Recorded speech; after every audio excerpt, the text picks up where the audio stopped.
Here are a few things your Judeo-Christian heritage gave you. And here are a few regions where its influence lies. As for the Judeo-Christian sect, it all started in this small region known as Judea. Today, it covers almost all of the world. How did this small sect that didn't even have a name except for the Way manage to spread all across the world? First, it was blessed with intense persecution. Then, a terrible mass genocide. Soon after, the great and powerful Roman Empire that caused the mass genocide was about to crumble. A war that gave the Roman Emperor Constantine an opportunity to witness his first miracle, a miracle that convinced him to make the Way the official religion of all the Roman kingdom. All this made the cult of Christianity mainstream and the most practiced religion in the world. Now many people consider this to be a good thing, but in fact, it was the beginning of Christianity losing its most valued ancient doctrines. Here is a lesser-known fact about Christianity. While the Holy Roman Empire was institutionalizing Christianity all of Europe and the Middle East, a different branch of Christianity was busy spreading all over Asia much faster than its Western counterpart, and this branch was called Nestorian Christianity. AD 52. Thomas the Apostle of Jesus is said to have cast lots and chosen to travel east. He traveled through Persia, then India, and also visited an obscure island known as Taprobane, the ancient Greek name for Sri Lanka. He established several churches in the Southeast Asia region and made it an important hub for the Church of the East. And by the 5th century, this Christianity from the East, soon to be called Nestorian Christianity, was flourishing in the India subcontinent, including Sri Lanka. AD 431. Nestorius, the Archbishop of Constantinople, is condemned and deposed by the Council of Ephesus for choosing to believe that Jesus was as much a human as he was God. He leaves the Western Church and retires at his own request and arrives in Persia, where the Church St. Thomas, that was already established, accepts him. AD 445. While the Western Church was undergoing more schisms than you can count, the Nestorian Church had already established itself along the Silk Route in Sri Lanka on its way to China. AD 635. Subsequently, Nestorian Christianity has also established itself in China during the Tang Dynasty. Bishop Alopen from the Byzantine regions of the Church of the East arrives in the town of Qiang and is welcomed by the then Emperor Taizong, who reads through the Bible.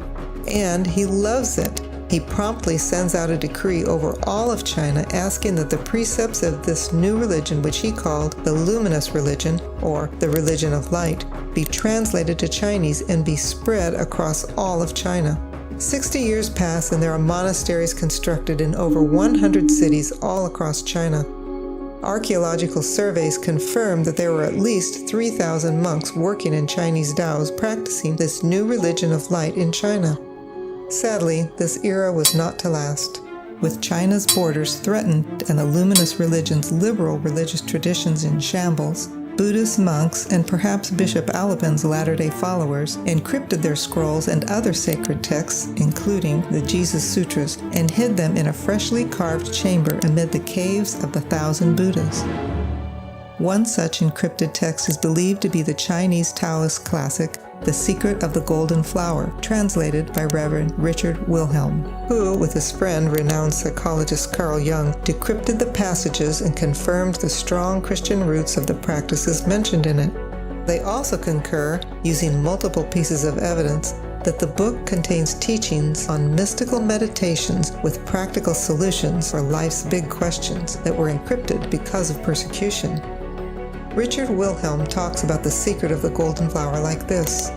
Perhaps it will strike many a European reader as remarkable that there appear in the text sayings familiar to him from Christian teachings, while on the other hand, these same well-known things which in Europe are often taken as ecclesiastical phrasing, are here given quite a different perspective because of the psychological connection in which they are used.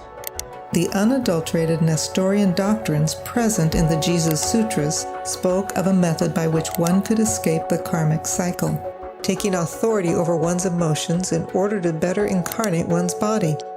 It spoke of complex meditations based on Jesus' teachings, meditations that were used to heal diseases.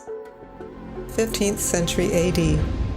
The Portuguese arrived in China, India, and Sri Lanka with Roman Catholicism, by which time Nestorian Christianity had already become commonplace and was a part of the ancient Sri Lankan and Chinese community. Archbishop Emeritus Oswald Gomes of Sri Lanka mentions the arrival of Christianity in Sri Lanka way before the arrival of the Portuguese Catholics in his description of pre-colonial Christianity in 2009. This non-invasive theology was unfortunately hereticized by the Western institutionalized church and eventually made extinct through persecution. The only way one could be as God is by identifying with Jesus' human side. If Jesus did not have both human and divine nature in him, we, his followers, would never be able to work the miracles he did, live life the way he did, or serve his people the way he did. Eastern Christianity was once the state religion of the second largest empire in the world, preaching a solution-based gospel as opposed to an invasive one, growing to over 100 cities in China and India, and many other regions, being called by the masses the religion of light. If you notice that your theology isn't having the oneness Jesus described in Mark 12:29, and a lack of the spirit of reconciliation, and if separation, escapism, and condemnation is the more prominent result of what you preach, then you might want to look at the Church of the East, the one that everyone called the religion of light. Now that's something we haven't heard in a while.